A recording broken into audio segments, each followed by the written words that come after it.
Lord, have mercy. Christ, have mercy. Lord, have mercy. Welcome to our worship service today.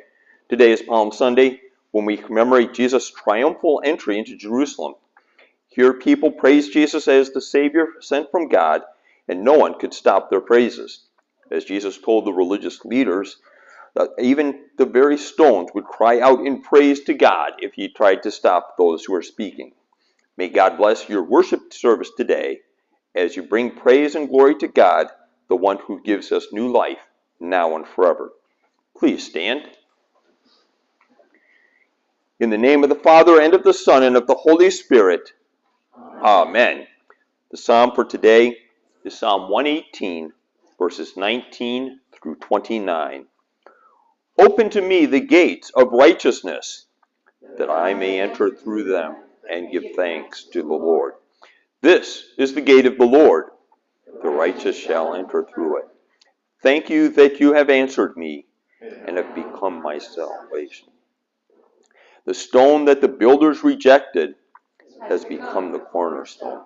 This is the Lord's doing. It is marvelous in our eyes. This is the day the Lord has made. Let us rejoice and be glad in it. Save us, we pray, O Lord. O Lord, we pray, give us success. Blessed is he who comes in the name of the Lord. We bless you from the house of the Lord. The Lord is God. He has made his light to shine upon us. Christ cords up to the corn to the altar. You are my God, and I will give thanks to you. You are my God, and I will extol you. Oh, give thanks to the Lord, for he is good, for his steadfast love endures forever. Glory be to the Father, and to the Son, and to the Holy Spirit, as it was in the beginning, is now, and will be forever. Amen. The Lord be with you. Let us pray.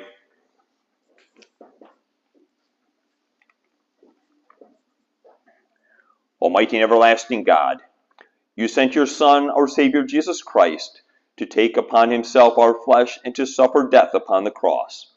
Mercifully grant that we may follow the example of his great humility and patience and be made partakers of his resurrection. Through the same Jesus Christ our Lord, who lives and reigns with you in the Holy Spirit, one God, now and forever. Amen. Please be seated for our Bible readings.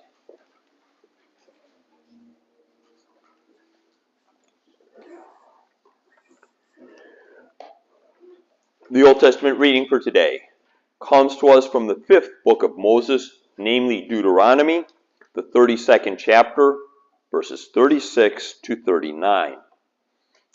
There we read, "The Lord will vindicate his people and have compassion on his servants when he sees that their power is gone and there is none remaining, bond or free. Then he will say, where are their gods, the rock in which they took refuge, who ate the fat of their sacrifices and drank the wine of their drink offerings? Let them rise up and help you. Let them be your protection. See now that I, even I, am he, and there is no God beside me. I kill and I make alive. I wound and I heal, and there is none that can deliver out of my hand." This is the word of the Lord. Thanks be to God. The epistle reading for today comes to us from Paul's letter to the Philippians, the 2nd chapter, verses 5 through 11. St. Paul writes, "Have this mind among yourselves, which is yours in Christ Jesus, who, though he was in the form of God, did not count equality with God a thing to be grasped, but made himself nothing, taking the form of a servant, being born in the likeness of men. And being found in human form, he humbled himself by becoming obedient to the point of death, even death on the cross. Therefore God has highly exalted him, and bestowed on him the name that is above every name, so that at the name of Jesus every knee should bow in heaven and on earth and under the earth, and every tongue confess that Jesus Christ is Lord, to the glory of God the Father." This is the word of the Lord. Thanks be to God. Please stand for the Holy Gospel.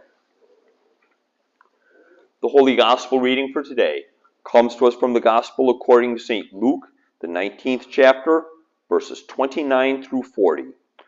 Glory to you, glory to you, O Lord. St. Luke writes, "And when Jesus had said these things, he went on ahead, going up to Jerusalem. When he drew near to Bethphage and Bethany, at the mount that is called Olivet, he sent two of his disciples, saying, Go into the village in front of you, where on entering you will find a colt tied on which no one has ever yet sat. Untie it and bring it here. If anyone asks you, Why are you untying it? You shall say this, The Lord has need of it." So those who were sent went away and found it just as he had told them. And as they were untying the colt, its owner said to them, "Why are you untying this colt?" And they said, "The Lord has need of it." And they brought it to Jesus, and throwing their cloaks on the colt, they set Jesus on it. And as he rode along, they spread their cloaks on the road. As he was drawing near, already on the way down the Mount of Olives, the whole multitude of his disciples began to rejoice and praise God with a loud voice for all the mighty works they had seen, saying, "Blessed is the King who comes in the name of the Lord, peace in heaven and glory in the highest." And some of the Pharisees in the crowd said to him, "Teacher, rebuke your disciples." He answered, "I tell you, if even these were silent, the very stones would cry out." This is the gospel of the Lord. Praise to you, O Christ. We confess our faith using the words of the Nicene Creed. I believe in one God, the Father Almighty, maker of heaven and earth, and of all things visible and invisible, and in one Lord Jesus Christ, the only begotten Son of God, begotten of his Father before all worlds, God of God, light of light, very God of very God, begotten, not made, being of one substance with the Father, by whom all things were made, who for us men and for our salvation came down from heaven, and was incarnate by the Holy Spirit of the Virgin Mary, and was made man, and was crucified also for us under Pontius Pilate. He suffered and was buried, and the third day he rose again according to the Scriptures, and ascended into heaven, and sits at the right hand of the Father. And he will come again with glory to judge both the living and the dead, whose kingdom will have no end. And I believe in the Holy Spirit, the Lord and giver of life, who proceeds from the Father and the Son, who with the Father and the Son together is worshipped and glorified, who spoke by the prophets. And I believe in one holy Christian and apostolic church. I acknowledge one baptism for the remission of sins, and I look for the resurrection of the dead and the life of the world to come. Amen. Please be seated. Okay. Morning. Now today it's called Palm Sunday, right? Okay. And we've got palms. That's what we normally think of when we think of Palm Sunday. We think of the palms. Now the palms, it comes from a palm tree that, we think of those type of palm trees. I mean, those are the ones that are in, think of whether that's in Florida or California or something like that. It's actually not quite what they are in Israel. They're closer to looking like this. That's the general idea of what palm trees look like in that area. Okay, but it's interesting to note there's another thing in the Gospel of Luke. That's the one we just read. That is the only one that talks not only about palms. Well, it doesn't talk anything about palms. That's John. But this one, the people were praising God, and the leader said, "Stop doing that! Stop doing that!" And Jesus said that even if they stopped doing it, remember what he said would happen? I'll give you a hint, I think. It has to do with this. The rock. Even if the people stopped doing it, the rocks would start praising God. That seems impossible that this thing is going to praise God. But that's what we're going to look at today in our Bible, in our sermon, is what Jesus was saying there about how the rocks could even praise God. And, normally on Palm Sunday, we have palms that we give out, little palm rods. Well, actually, we've got this palm cross here. We can take from there, or to remember what we're talking about, that even the rocks could praise God. I have something that, this is a little bit big. It's a little bit heavy, isn't it? Yeah, a little bit heavy. So I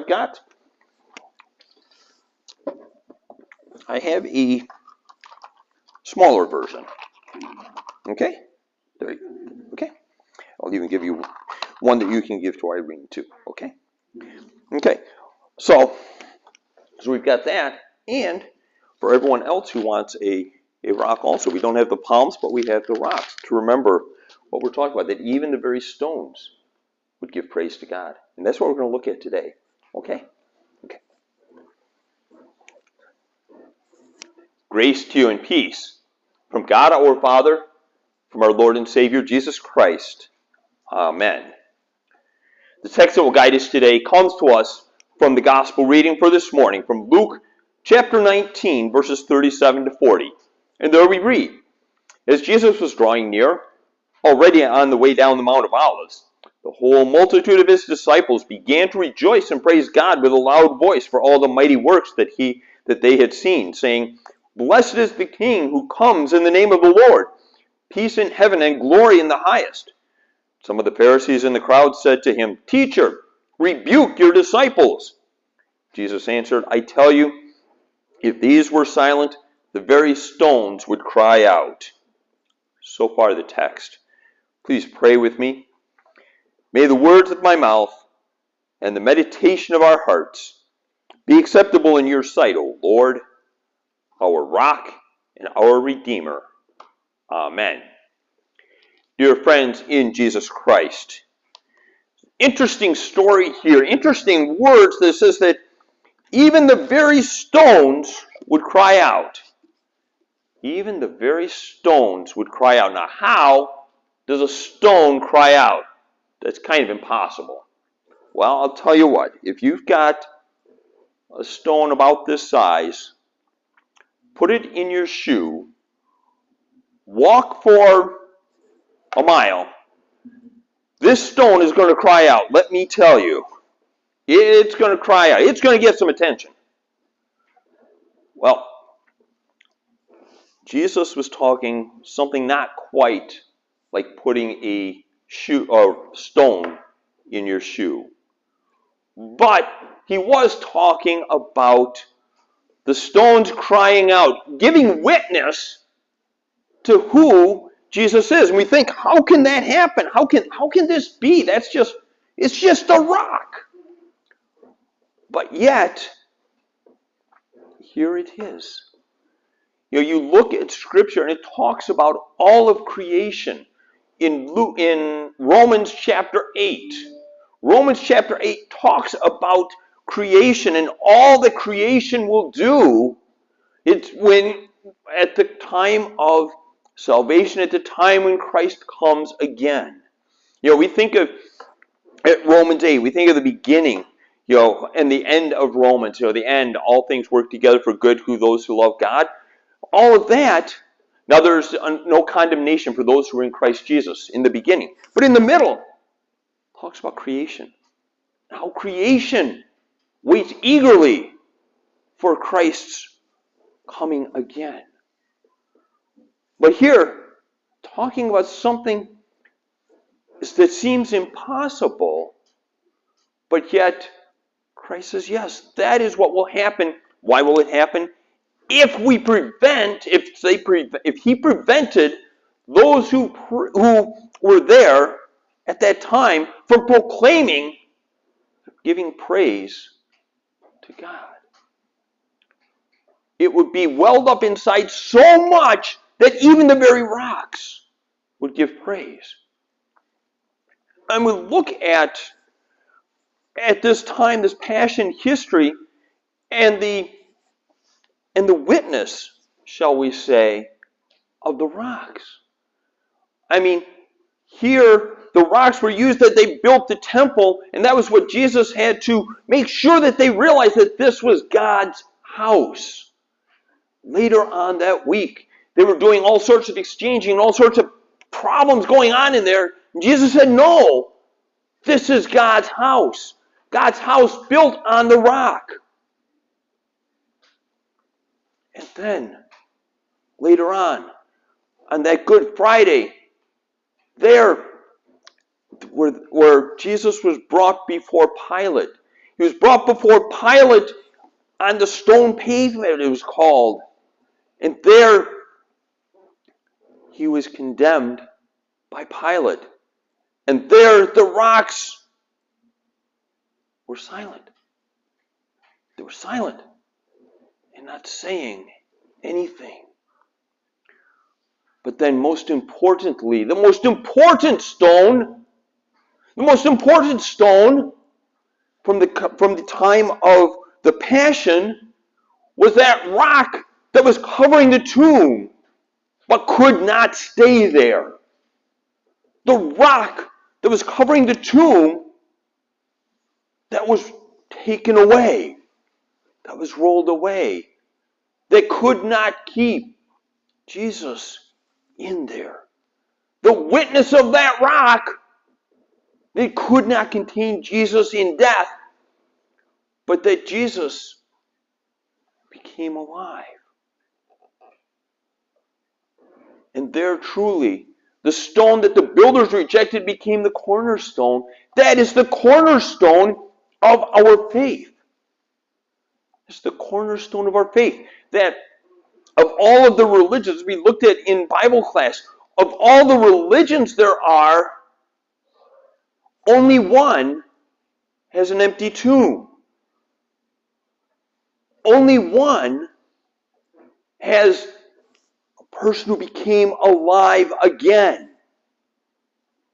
Only one provides a way for us to become right with God.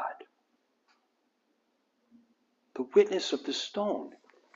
Now it's interesting, yes, this is in fact Palm Sunday, and often we concentrate on the palms and on the praises.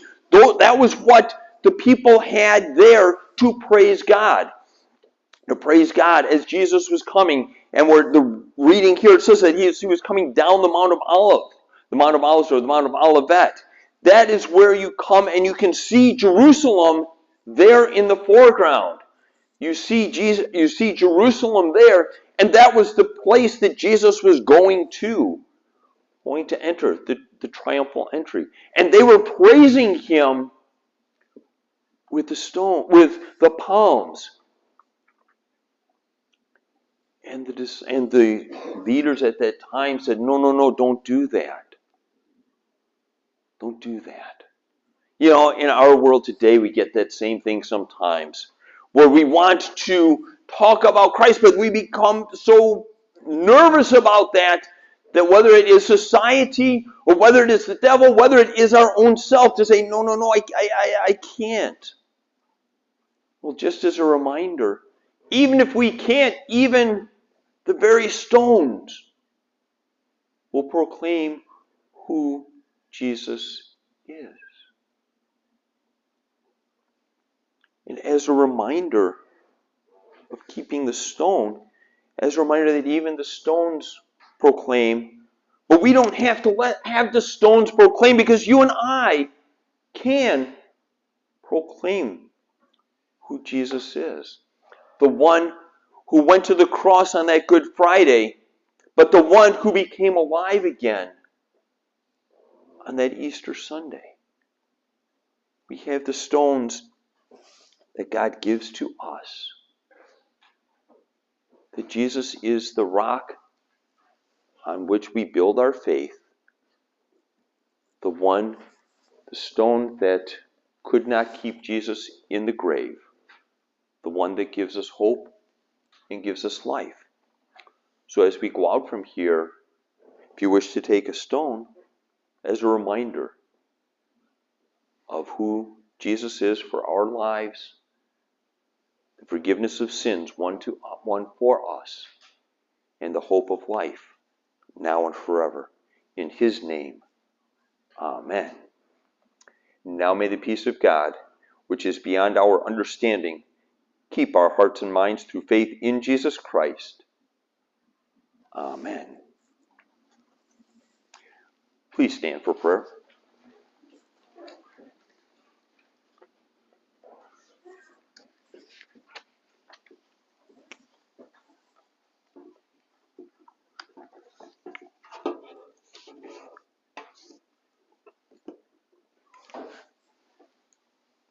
Let us pray for the whole Church of God in Christ Jesus, and for all people according to their needs. O God Almighty, Christ our Lord did not count his equality with you something to be grasped, but humbled himself. Grant us a mind like his, to spurn all worldly equality, and humbling ourselves, to find your greater portion in the life of the world to come. Lord, in your mercy, hear our prayer. Lord God, your Son humbled himself to the point of death, even death on a cross. Fix the faith of your church fast upon his death for our salvation. Enrich the proclamation of this gospel, and enliven our hearts to live out this faith until Christ comes again in glory. Lord, in your mercy, hear our prayers. Heavenly Father, you sacrificed your own Son on the cross that we would all be called your children. Increase the faith of all Christian fathers, that they would receive Jesus and his sacrifice for them, and so be enlivened to sacrificial love for their children. Lord, in your mercy, hear our prayers. O Lord God, our King, your Son entered into Jerusalem as the true ruler, poised to lay down his life for his people. Grant that same mind to those in authority over us, that they would discharge their authority and their duty even to the last among us, and so receive the commendation. Lord, in your mercy, hear our prayer. Lord of hosts, your Son Jesus came to deliver his people from all evil. Take away the fear of all who suffer in this world, especially Suri's parents, Preeti's father, Tonkum, Lori, Howard, Kay, Roger, Rosemary, Marianne, Torsten, Lori, Howard, Kay, Roger, Rosemary, Nathan, Julian, Donna, Katie, Hannah, Lapping, Anne and Marie, Alfonso, Helga, Debbie, Edith, Phil, Kyle, Jason, and all whom we name in our hearts. As they wait their fullness of salvation, fix their eyes upon their crucified Savior. Lord, in your mercy, hear our prayer. Also, we pray, dear Lord, for Irene and for Jack. We pray, dear Lord, that you would grant to them the healing strength that they need of body and soul. Lord, in your mercy, hear our prayer. Lord God, Heavenly Father, receive our humble thanks for all your mercies granted to our dear sister Elizabeth during her earthly life, especially for calling her by the gospel and sustaining her in the true faith until her departure.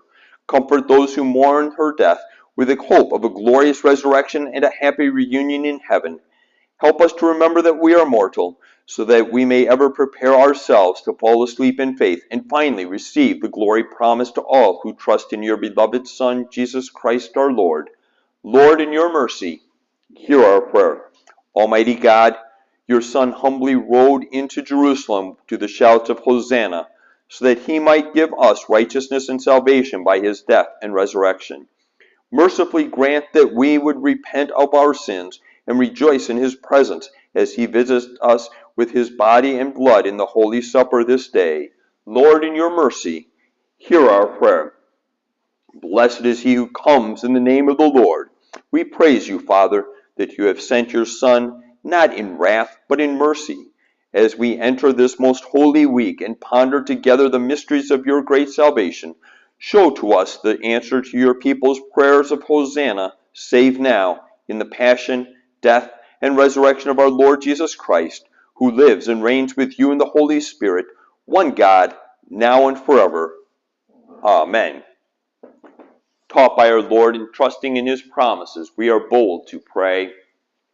Our Father, who art in heaven, hallowed be thy name. Thy kingdom come, thy will be done, on earth as it is in heaven. Give us this day our daily bread, and forgive us our trespasses, as we forgive those who trespass against us. And lead us not into temptation, but deliver us from evil. For thine is the kingdom, and the power, and the glory, forever and ever. Amen. Let us bless the Lord. Thanks be to God. The Lord bless us, defend us from all evil, and bring us to everlasting life. Amen. Lord have mercy. Christ have mercy. Lord have mercy.